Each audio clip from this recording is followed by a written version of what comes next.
Hello and welcome. I'm Peggy. Thank you so much for letting us share a part of your day. And I hope and pray that you will take time to stay with us because we have life-saving information. And if you have young people at home, especially teenagers, it is important that they understand what my guests are going to present for us. And we all need this. Even if we've been around for many years, we need to be reminded to drive with confidence and safety and common sense. And that's what we're going to talk about, safety issues. And I'm so pleased to have Stephen Burritt here. He is the program director for the state of South Carolina for Mothers Against Drunk Driving. Thank you for coming. And next to him is Corporal Bill Rhyne, and he is the Regent Supervisor. That's correct. Wow. For the Upstate and Community Relations. So that's a pretty big title. We're glad to have you. But I think we need to be reminded over and over and over. We get out and we're in a hurry and we don't think, and sometimes we do foolish things behind the wheel of a car, all of us. Mm-hmm. But it's much more than that. We've got a very bad problem in South Carolina. Well, you know, we do have our fatality rate has kind of gone up and down over the last several years, but we've taken a lot of steps from a law enforcement perspective to try and bring that down. You know, one of the things we've been fortunate is that we've been able to identify our primary causes of fatalities, the big three primary causes of fatalities in South Carolina.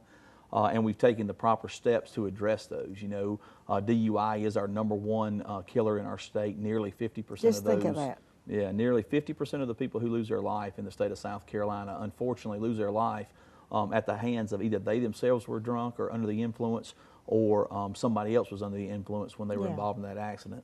Second to that would be non-use of seat belts. We see of the people who have access to seat belts in automobiles, nearly 50% of the people who lose their lives in the state of South Carolina who had access chose to not put that seat belt on. A lot of people ask us, well, how can you have 50% DUI related and 50% seatbelt related? Well, you know, they kind of go hand in hand. Somebody who engages in risky behavior typically engages in other risky behaviors, such as not wearing that seatbelt and choosing to drink and drive while they're behind the wheel of a car. And it's not just alcohol. There's other things that are impairing drivers out there also, drugs, inhalation of aromatic hydrocarbons. There's all kinds of different things that they might expose themselves to. And then finally, obviously, distracted driving and speeding are a major issue for us across the state. You know, anywhere you go now, everybody is wired in. It's a wired world, and everybody's on their cell phones. And there's a new acronym. It's fear of missing out. I think they call it FOMO is what you're hearing all the time. Especially our young people. They are just scared that they're going to miss out on something from the time they get out of school until the time they get home, and they cannot put that cell phone down long enough to drive home and don't recognize that that one text is not worth their life.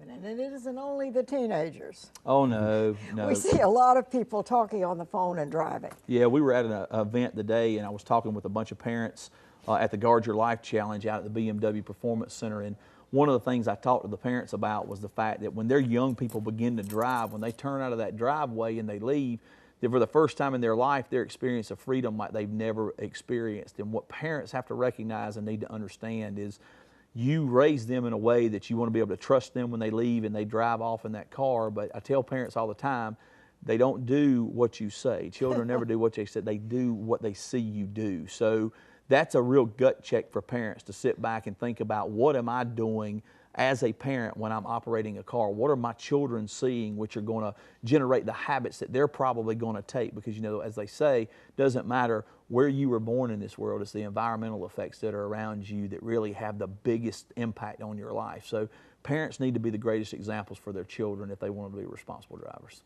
And talking about, when young people come along and they can't wait to learn to drive. We all remember, if you have children, you know that. So it's important that they take time and go to a driving class? Right.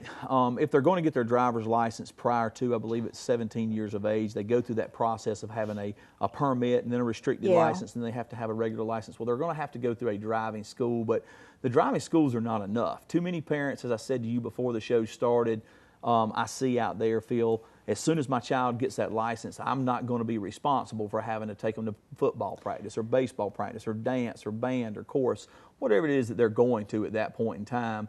They're ready for that child to get out there on the road to relieve some of that stress that they're dealing with, because all of us who have children understand that today, more than ever, our kids are so busy and they're doing so many things, and you're glad. But at the same time, I tell parents all the time, don't rush that. It takes a lot of experience to understand what you're dealing with and how to properly operate an automobile out here on the car. Take that extra time. Spend a lot of time with your kids. Don't go after that minimum amount of time for them to be behind the wheel of a car.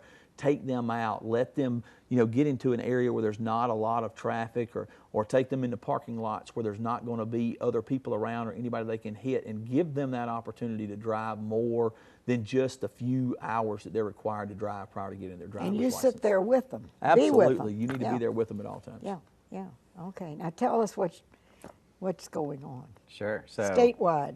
First of all, I want to say it's a pleasure to be sitting next to our state's finest here at MAD. We consider our law enforcement and all first responders to be our heroes. So we're sitting next to our #1 partner, and really the #1 thing that's going to keep us all safe and get us home And tonight. when we're in trouble, they're the first people we look for. Absolutely. When everyone else is running away, they're running towards whatever the problem is. So we appreciate them so much. But yeah, I mean, everything Bill said is so true. And certainly at MAD, we care about people being safe in all sorts of ways. We just, focus our expertise and our attention on the drunk driving part of things, which clearly in South Carolina is a major issue that we're trying, every day to reduce it. We have a vision. The thing we're working towards is the day when there are no more victims, and we're a long way to go, but we're not stopping until we get to that. Okay, now, Stephen, tell me, what does the law say about, just basically tell us, what does the law say? At what age can a young person get a permit? And what does the law require before they actually can get a license and be driving? What does the law say about drinking and driving? Sure. You want to start with the permitting process? Right, yeah, you can get a permit as early as 15 years of age. Of course, that is your permit, and then you'll have to go through your driver's ed or your driver's training and complete that before you can get a permanent license. But I don't think you can get your permanent license, and I don't have the law right in front of me. There's always changes to the law.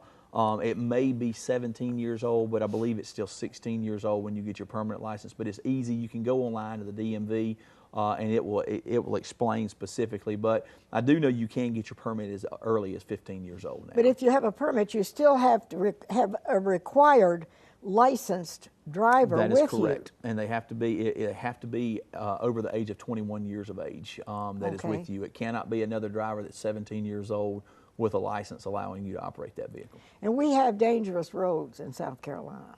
We some of the worst in the nation for fatalities and accidents, and it's sad. Well, Ms. Denny, I have to regress just a little bit from there, and I have to make people understand that fatalities and collisions do not happen because of roadways. Fatalities and collisions happen because of choices made by drivers. When you look at the statistics, at the end of the day, DUI again is #1, seatbelt use is #2, and then finally distracted driving and speeding are #3. We also have in there what are called our vulnerable roadway users. Our vulnerable roadway users are going to be our bicyclists, our motorcyclists, and those who operate mopeds out on our roadways, and pedestrians. When you look at those as the totality of all of our fatalities, they probably make up greater than 90 to maybe even 95%. And when you go back and you start looking at the root causes of crashes, you would probably find there's a very small percentage of crashes that actually take place because of a infrastructure issue with the roadway, or a roadway having an issue. What it boils down to is you have people doing multiple things in their vehicle. They're trying to multitask. I commonly ask people, are you a good multitasker?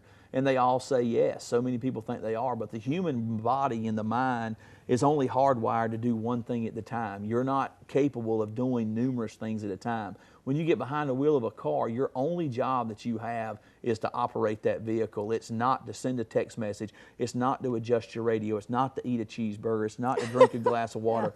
Every one of those things are distractions. There's 3 types of distractions. You've got a visual distraction, a manual distraction, and a physical distraction. any of those can easily cause you to be involved in a collision. But unfortunately, when you get into texting and driving and things of that nature, it involves all three. You're mentally distracted because you're thinking about sending that text. You're manually distracted because you're sending it, and then you're visually distracted because you're looking at your phone. And what it always boils down to is the choice of the person who is operating that vehicle. And our roadways in South Carolina are notorious for being dangerous as compared to some other states, and I don't know why we do that.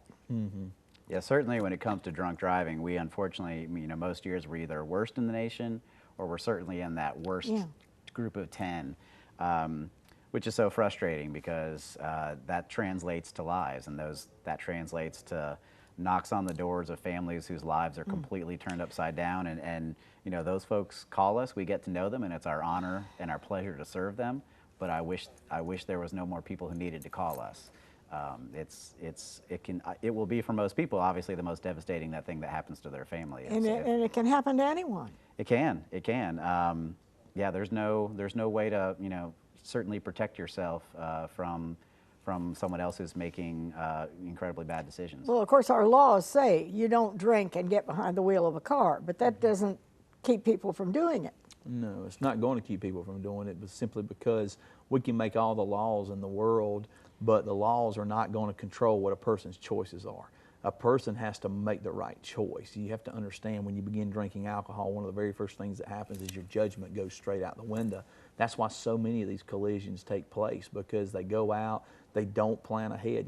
Around 4th of July or around New Year's Eve, you'll hear myself or one of my counterparts on television constantly talking about, we're not telling you to not drink. What we're telling you to do is to drink responsibly. If you're going to be doing it, plan ahead. You cannot wait until the party has started and then start looking for a designated driver, because the chance of you finding a designated driver is very slim. And then 2, you've likely already had alcohol to drink, and if you have, then obviously your judgment could be impaired at that point in time.